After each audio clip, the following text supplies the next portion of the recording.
30 வருஷமா வெறும் கோடிகளில் உள்ள மனிதர்களோட பழகிட்டு டெக்ஸ்டைல் இண்டஸ்ட்ரியில் அந்த மைண்டை மாற்றுறதுக்கு ஒரு நடிகனுங்கிறது சாதாரண மேடையில் வந்து உட்கார்றது அவ்வளோ சாதாரண விஷயம் இல்லை. ஒரு 200 ரூபாய்க்காக போய் நம்ம நடிக்க போகிறோமே அப்படின்னு செல்ஃப் மனசு வந்து கேட்காது சார். அப்போதான் எனக்கு ரொம்ப கடுப்பு. 100 கோடி 200 கோடி ஆனதான் திட்ட ஆரம்பிச்சிட்டேன். போய் ஏடா நீ 100 கோடி வச்சிருக்க, 200 கோடி ஒரு 2 கோடி 5 கோடிக்கு படம் பண்ணுங்கடா அப்படின்னு போய் திட்ட ஆரம்பிச்சிட்டேன்.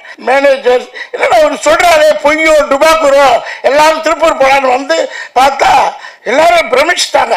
எஞ்சி கூத்தாடி பார்த்துட்டு ஐயோ படமே எடுக்க முடியாது போல இருக்கு, தெரியாதமா வந்துட்டோம். இந்த 200 ரூபா ஒரு வாய்ப்பு கொடுத்தாங்களே அதை மறுபடியும் நடிக்க போனா என்ன அப்படின்னு நடிக்க வந்தது தான். சேதுபதியில் ட்ரெயினிங் ஆகி அயலியில் பெரிய ஆளாகி இப்போ மறுபடியும் கொடுத்துக்கிட்டு இருக்கேன்.